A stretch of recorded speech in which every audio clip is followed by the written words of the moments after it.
What's going on, everyone? Welcome into another episode of Luttie's Look Back. My name is Nick Luttrell. We took 2 weeks off of the show to prepare for a lot of fun, action-packed, busy March Madness coverage. Now, unfortunately, March Madness run is over for the Razorback basketball team. We'll start my show how we always do with my three big things. Normally, it's talking about the week that it was for the Razorbacks and talking about their big game. This will be the final big basketball show of Luttie's Look Back for the rest of the year, probably for a long time until we start talking baseball. On this show, we'll probably talk basketball for the first 15 minutes and then baseball maybe for the next 10 minutes. So if you're just a big baseball fan, you can skip past all of this. If you're a big basketball fan, stick around for this, and then you can skip through all the baseball things and just go to the end. But we'll talk my three big things, not about any game in specific because it's over for the Razorbacks. We don't need to talk about the specific game, the Arizona game, or the High Point game, or any of those things. It's looking at the season as a whole. What was the season like for Arkansas men's basketball? If you paid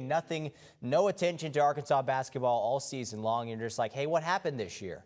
Well, I'm going to tell you that a little bit on today's show. And if you watched every single moment of Arkansas basketball and you just need it to be wrapped up and summarized into about 10 minutes or a couple minutes, stick around because this show is also for you. So you see them all behind me. You've probably already read them and looked past me to read them. But my three big things: improvement from last season, absolutely. This team was better than they were from a season ago, and that's good. You want to get better every single season. In Coach Cal's second year, he got better, and so did his team. The second big thing: Darius Acuff, Jr., Arkansas's freshman. He is the greatest hog hooper ever. The greatest to ever do it. That's what I'm saying. That's a little bit of opinion, but a lot of fact is behind that opinion. And then my third and final big thing. Next up, they've got a loaded freshman class and TBD on the portal class. They got some loaded freshmen coming in. We'll talk about those freshmen a little bit later. And then who knows? When the transfer portal opens in a week or so, we'll know more. We'll know more on the next couple shows. But those are my three big things. But before I talk about them in depth, got a few more things to talk about before that. On this show, I think 3 or 4 months ago, is the end of December, I gave my prediction. I gave my prediction for the Arkansas men's basketball season. Every single game in the conference that Arkansas played, all of them. I predicted every single game. If you watched that, you saw my predictions. So let's take a look back on my show, Luttie's Look Back, to see how my predictions did. Their total schedule for the 2025-26 season, in my prediction, 22 wins, 9 losses. So where does that put Arkansas in the NCAA basketball tournament? Maybe a 6 seed, maybe a 5 seed, depending on how the SEC tournament, or excuse me, how the SEC is this season. I think they make it to the Elite Eight, which good for them, but I think that's where this season ends for the Razorbacks. So that's good, right? 22 wins, losing in the Elite Eight. Now, it's going to be disappointing. You're not going to watch this video back after Arkansas loses in the Elite Eight and be like, wow, Nick got it right. I'm so excited for him. No, you're not going to do that. But that's just my prediction, and that's a good season. All in all, that is a good season. But you know what? We've got a few days left in December, and this is my prediction. I'm predicting 4 months from right now what's going to happen. That is really hard to do. I don't know if you ever tried it. That's really hard to do. But that's my prediction. That's how I'm feeling for Arkansas basketball for 2026. Okay, all right. So I grade myself a B plus maybe. You see it now behind me, what I predicted for Arkansas 3 months ago. Now let's look to see how I did. The Razorbacks only finished about a game off of what I predicted them to be. Arkansas finished 23-8 on the season. My prediction was 22-9. They finished 13-5 in the SEC, and this was just regular season, by the way. 13-5 in the SEC. I predicted them to go 12-6, so just one game off there. They, of course, ended up winning 3 games in the SEC tournament, 2 in the NCAA tournament, so their total record on the year, and then they also lost that game to Arizona on Thursday. 28-9 was their total record. That's a great season for the Razorbacks. But my regular season record, just one game off. They were a 4 seed in the NCAA tournament, not a 6 seed, so I was 2 spots off there. But then back to being one thing off, I said that they would lose in the Elite Eight.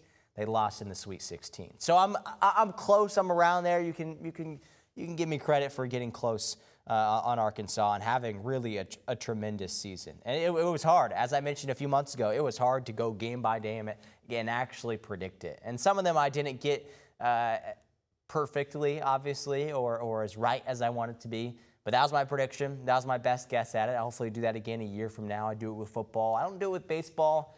Maybe in a couple weeks I'll do it for the last month of the baseball season or something. Because, football, it's like everything's preparing for football, and then you kind of transition to basketball. You have time for basketball. If basketball has a long run, kind of like they did kind of here in March, it's like baseball season, we're in the swing of things. We're like halfway through baseball season, it feels like. It's only 2 conference games in. We'll talk about baseball later. But a great season for Arkansas, and I'd give myself a pretty good grade on my prediction there. But let's talk more about this season that it was for the Razorbacks. Let's go to Tyler Cass, who's in San Jose, giving a season recap of the Arkansas men's basketball team. Well, Arkansas men's basketball found their way to San Jose, and really what a way it was. The most wins in a single season since 1995, the first SEC tournament championship since 2000, and Darius Acuff having maybe the greatest single season we've ever seen a player in an Arkansas basketball uniform have. Yes, it all then came crashing down against an Arizona team that may well win a national championship. And in the locker room after that game, of course, the Hogs, yes, feeling down, but also trying to reflect on the season that was. We made history. We have a lot of special guys in the locker room, so really want to just keep our head up and, understand that we came far. We came a long way, and we lost to a really good team. We had a heck of a run, hoping to run it back, just win that natty. That's what we're trying to do. Like, the love was never fake. It's always been genuine. And when you a hog, you a hog forever. So it's like, I just want to say thank you so much. So once you start to zoom out a little bit, the picture of the Arkansas basketball season is prettier than the ugly way it ended against Arizona. Now, all eyes turn to the future. Darius Acuff is gone, likely very quickly in the NBA draft. Most of the rest of the team has decisions to make, though that will likely happen in the months, not necessarily the days to come. We'll keep you covered with all things Arkansas basketball as they head into the future. For now, though, from San Jose, I'm Tyler Cass. All right, Tyler, thanks so much. Great coverage there in San Jose. Wish it would have been better for the Razorbacks to get a win, but the season is over, and let's keep on reviewing it. There's my 3 big things that we talked about earlier. Let's talk about the first one. Improvement from last season, absolutely. This Arkansas team got better from where they were a season ago. Now, granted, they didn't have but maybe half the team back, and that's a lot. That's a lot for what college basketball teams face these days, is having half your team back. DJ Wagner, Carter Knox, Trevin Brazil. I feel like there's another I'm forgetting. Billy Richmond, of course. Those are the 4 main guys who came back. And, it'd be nice for next season for Arkansas to also have maybe 4 or 5 rotation guys. Man, what if Malik Thomas comes back? What if Billy Richmond comes back for another year as a Razorback? What if DJ Wagner does the same? Trevin Brazil's out of eligibility. What if Malik Ewan comes back for a second season for the Razorbacks? Nick Pringle out of eligibility. There's a lot of important pieces to this Arkansas team going forward that if they want to return, I think they can still have a great season. They just need to get some guys out of the transfer portal too, and that's kind of going on to my third big point. What I'm trying to say with my first big point is that there was improvement. Last year, Arkansas, in Coach Cal's first year, and he said it multiple times, he didn't have a team. When he took over day one, there was Lawson Blake on the team, and he was a walk-on from Fayetteville, and he did not ever play. That was the only guy, I'm pretty sure, on the Razorback basketball team when Coach Cal took over this program. Then he got them to 22 wins. They made it to a Sweet 16. Should have been an Elite 8, but we forget about that. 22 wins last year, 8 wins in conference, 22 overall. This year, 28 overall wins, 13 wins in conference. Tyler mentioned it there. They won the SEC tournament championship title. That was special. It's the first time they've done that in my lifetime. I was there to witness it in person courtside, and it was special. It was really special. There was a lot of really special memories for this Arkansas team this season. I know it came to a bitter end, but this was a great season, and this was really fun to watch. Some also improvements offensively from last year. Not so much improvement defensively. Offensively, Arkansas averaged 77 points per game last year. This year, they averaged 90. That's plus 13. Last year, defensively, so points allowed, they allowed 71 points. This is per game, 71 points per game, which is about, specifically, it is 150. That was 156 in the country. That's out of 364 Division I college basketball teams. This year, they allowed 81 points per game. That's minus 10. That's going in the wrong direction. That was 341st out of 365 basketball teams. That is very, very, very bottom tier. You can't even see my hand. Maybe see it down here. That's very, very bottom tier. That's horrible defense. So I think there's been a little bit of discussion, maybe on Twitter, some other sites. Who's most in charge of Arkansas's defense? Because I think it's obviously a little bit different than football when you have different than football when you have excuse me, lost my trail of thought there. It's obviously different than football. Football has your defensive coordinator, offensive coordinator, and I think that's the case with basketball a little bit, but not as much. So I don't know if it's Chin Coleman. I don't know if it's Kenny Payne. Ron Brewer helps out. He's not technically an assistant coach. Not Frank Martin. What's the other guy's name? I can't remember their third assistant coach's name right now. Chin Coleman. Yeah, whatever. One of those guys is in charge of the defense. Like, that's their role, to be the defensive guy. That guy, I don't know if he needs to get fired or if he needs to just do his job better. But something needs to change with Arkansas next year, and maybe it's the players. But, man, Arkansas's got some great players, and their defense was one of the worst in college basketball. One of the worst in college basketball, and something has to change for next year. So that was not improvement, but everything else was for this Arkansas team this season. My second big thing is Darius Acuff. The greatest hog hooper ever. He is the greatest hog hooper ever. I've got a little bit of a typo there. The great hog hooper ever. You know what I'm trying to say, right? He was tremendous this season. His stats, 23.5 points per game, 3 rebounds, 6 assists. He shot, and this was probably two things were the most impressive to me about this 19-year-old freshman. He averaged 48% shooting from the field, 44% from beyond the arc, three-point range. That's impressive that his efficiency was so high. And that's why he's going to be a lottery pick, a top 5 pick when the NBA draft rolls around, because he just shoots the ball well. He takes high likelihood of making it type of shots, high probability shots. That's a more concise way of saying it. And he makes them, and he makes those shots. Not only does he make the shots he takes, and does he take smart shots, he gets to the free throw line, he also does it so consistently.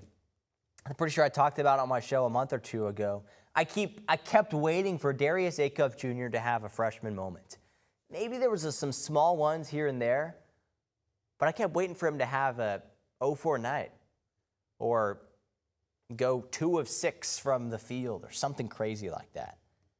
He had double-digit points in every single game this season. Double-digit points. The least amount was like 10, and that was in a blowout win against Jackson State. He had a tremendous season.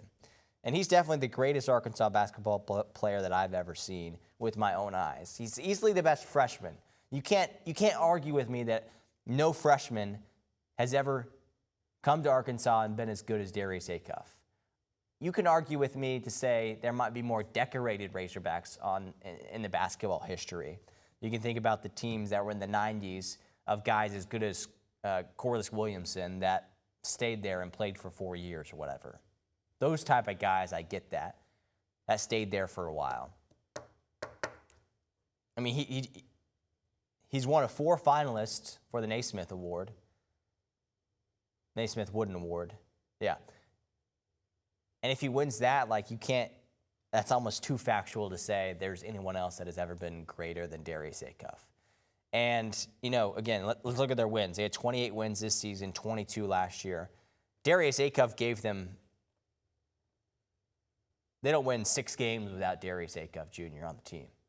They don't. They don't win that High Point game without Darius Acuff. There's moments throughout this entire season where it's been Acuff's team, and that's how it was all season long. And the funny thing was, we were looking at this a year ago, maybe not a year ago, 6 months ago, and Boogie Fland, remember? Boogie Fland, he was great at Arkansas. Had the injury, but he was great. Went to the NBA draft, took his name out, and decided to enter the transfer portal. Well, he kind of lost his spot because Darius Acuff Jr. had filled it. But still, Razorback fans wanted Boogie back to play with Acuff. Or some people wanted Boogie instead of Acuff. The good news is Acuff way better than Boogie Fland. And I don't know if many people really expected that heading into the season. There was hype around Acuff's name, but I don't know if people really expected it. So that's a big thing from the season is Darius Acuff Jr. Lastly, let's look to next up. It's a loaded freshman class, Jordan Smith Jr., J.J. Andrews, Abdu Tor, and TBD on the portal class.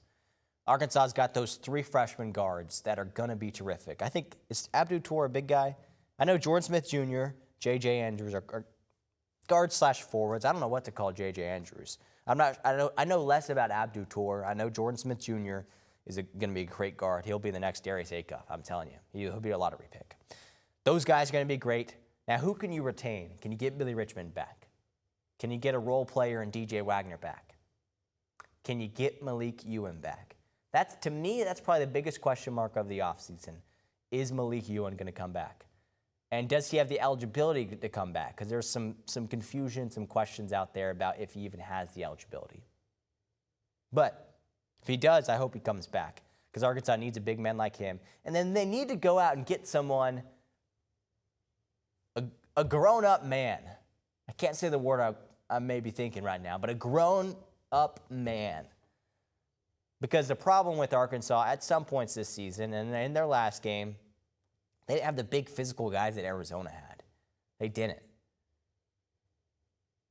And they didn't have to face Purdue, but if they would have beat Arizona, they would have faced Purdue. Purdue's got like half their team that's like 26-year-olds, it seems like. Cal jokes about it all the times. Guys on their second wives, using their NIL money to pay off their divorce or something like that crazy. Cal jokes about that all the time. But there's guys out there that are so experienced. And you can complain all you want about college basketball and saying, hey, 27-year-olds, 26-year-olds, maybe that's exaggerating, shouldn't be still in college playing college basketball. The reality is that's kind of happening right now. So Cal can complain about it and joke about it. But Arkansas is not going to get past the Sweet 16, the Elite Eight, unless they go out and get someone like that. Get someone who's physical, who has a big presence, and has been around for a good amount of time. A big old man, a big old college guy to go and dominate in the paint for the Razorbacks. Because that's what was missing, was a big, better presence. Maybe Malik Ewan can become that, but someone like that was missing, and the defense was missing as well. So get your defense figured out and do well in the transfer portal. Those are the two jobs I have for the Razorbacks going forward. All right, that's enough basketball talk. I think we're on to baseball. I think. Yeah, let's do baseball. Let's do baseball here. Okay, Razorback baseball. All right, let's move on. Razorback baseball, let's talk about it. Arkansas, it's been rough. It's been rough. They've had a decent season. It's kind of been up and down. They've had a decent season, but one in which, again, it's been up and down. They've had times this year they've looked good, and they've scored 15-plus runs. They've had other times where they've just gone quiet. And in this game, in this series over the weekend, they hosted unranked Florida. They lost all 3 games. It's the first time in 10 years that Arkansas has been swept at home. That's bad. You don't. Tom Brand tells me all the time, Nick, you don't lose the games at home. You don't lose series at home. And that's what Arkansas did. And that just doesn't happen, and that's unacceptable. And Dave Van Horn knows that, Arkansas's head coach. He knows that. But, man, I hope to see improvement in this team because there is some concerning things right now. So you see the scores behind me, a 9-4 loss on Friday, 7-4 Saturday, 7-6 Sunday. Real specifically, Arkansas just couldn't have a clean inning. Fielding was great, no errors the entire weekend. Florida had 6 errors, Arkansas had none. Pitching was an issue, batting was an issue. They had 10 hits on Sunday, we'll take that, we'll take a 10-hit game. But then 11 combined hits in their first 2 games. And then they couldn't keep, as I mentioned, they couldn't keep Florida off the base paths. It seemed like every other inning, Arkansas just couldn't have a 3-up, 3-down type of inning. That just never happened. They would get a walk and get a guy on. They would just get a base hit, and then the inning would end. But still, Florida just chipped away, and then when they needed to, they got some clutch base hits, and they just had a couple more clutch base hits than Arkansas did, and they won some of these games. They won all these games easier than Arkansas. So it's frustrating, this baseball team right now, and there is concerns. And John Neighbors had a fun tweet the other day. There is concerns with this team. But it's weird with baseball because there's so many concerns, and this team looks kind of rough right now. But they're the number 4 team in the country, and they'll still be ranked top 10 probably when the AP or D1 baseball poll comes out in a couple days. And you know what? They could still make it to the College World Series. They could still win the whole thing. They could still do that. Crazy things happen. I don't know if it will, but it could. But it certainly could. All right, it's enough talk for me on the Diamond Hogs. Let's hear from head coach Dave Van Horn. A good question from Matt Jones of Whole Hog Sports to him after the game, the loss on Sunday. 3 games out of a 30-game season. What's the key to keeping morale high as you move on in the SEC? Well, we still have 21 more of these to go, and so we got to find a way to start winning some. And then if you can get on a little bit of a roll, you never know when it's going to be. And the positives of the weekend are a couple of freshmen played really good today and swung the bat and are a threat and made nice plays in the field, and we're going to need that because we might have lost one of our outfielders today. Yeah, unfortunately, one of the outfielders that Dave Van Horn is talking about is Damian Ruiz, one of their better players, I feel like. He was batting the one hole for a while, just went up for there was just a home run that Florida had. He went up and just, I think, hurt maybe his hamstring, something lower body. And I think he's getting an MRI today to get it figured out, but that's not promising for the Razorbacks. So something that is promising is the softball team. Arkansas, top 10 softball team, just knocked off the number 5 Florida Gators over the weekend, a 6-2 win on Friday, a 12-6 loss on Saturday. They fought. They were down 6-1 or something like that, came back, made it tied, and then Florida just dominated in the last inning or two. And then Sunday, a 6-4 win. The Razorbacks didn't have a single hit in their game on Sunday until the 5th inning. So I think Kennedy Miller got on base, and then a couple other players, and then a home run. And then the bottom of the 7th inning, Arkansas down at their last out, about to lose the series. Dakota Kennedy comes up to the plate and hits a 3-run home run to walk it off. It was awesome. The Bogle Park went crazy. The Razorbacks won that game, and what an effort from Dakota Kennedy. So great, obviously, home run there. As we talk about with all of them, batting, fielding, batting, fielding, pitching. Batting was great this weekend. 3 errors, not great. Pitching, ups and downs. Peyton Burnham was not good. That's why they lost the game on Saturday. She gave up 4 earned runs and 3 walks in her start on Saturday. Robin Herron was great. She was herself. And then Sailor Timmerman wasn't great. The freshman wasn't great on Friday or Saturday. I can't remember which one it was. But then Sunday came back. 6 innings pitched, only 1 earned run, 5 strikeouts. So I can give the credit to Dakota Kennedy for hitting that walk-off 3-run home run on Sunday because it was awesome. But Sailor Timmerman, the freshman, stepping up in a really big moment for the Razorbacks and getting the win, a series win for Arkansas. But I mentioned it, a walk-off win on Sunday, and here's what head coach Courtney Deifel had to say about the fun win for the Razorbacks. I don't know. It was really amazing to watch. They just kind of, they flipped. It wasn't very good there for a while for us. We didn't look ourselves. Weren't fighting like ourselves, and we had some players really step up and just kind of like rally the troops, get them going. And they turned it. You can almost feel it. I don't know if you could feel it watching it. You could just like feel a difference in them, probably like the 4th, 5th inning. And it just felt like it was a matter of time. And so I'm just proud of them. Proud of the reset, proud of the fight, proud of finding a way. That was a really big win against a really big, really, really good team. All right, so on the baseball scores from the weekend, Little Rock, UCA, Arkansas State, and UAPB. Always want to see more green than I do red, and that's the case for this past weekend, so we will take that. Let's start with the Trojans on the left side of your screen. They're 17-11 overall, now 5-1 in OVC play. They lost their first game Friday, but then a big performance from Parker Brigden on Saturday. 7 innings pitched, 0 earned runs, 6 strikeouts. The Trojans win that Saturday game 6-0, and then the bottom one on Sunday, a 9-4 win and a 2-1 series win over Southern Indiana. UCA falling to Austin Peay and their 3-game series at home. All these teams were at home, so that was kind of fun to be a baseball fan of the Natural State this weekend. Bears 14-14, so 500 overall. 4-5 in conference play. I feel like that's still better than they were last season, so we'll keep an eye on them. And then Arkansas State, they're a great team in the Sun Belt. Their conference record might not show it, but they're a good team. They're 18-9 overall, 5-4 in conference play. They just got an interesting series win over James Madison. You see those first 2 games, crazy. 11-9 win, then an 11-10 loss, and then Sunday, 2-1. Like no offense at all. It's pretty crazy. But the Red Wolves, and good on them for coming back Sunday and getting a bounce back win. That game went, gosh, it was maybe 11:30 at night when that game ended on Saturday night, which I guess isn't the latest ever, but that's pretty late. And went into extra innings, James Madison winning by 1 run. But the Red Wolves coming back the next day and getting the win over the Dukes. And then finally, UAPB. Obviously they're going to play a pretty tough non-conference schedule, so their overall record isn't great. But you look at that conference record, 7-2 in the SWAC. They took care of business this weekend against Alcorn State. It's an Alcorn State team that is one of the worst teams in the SWAC.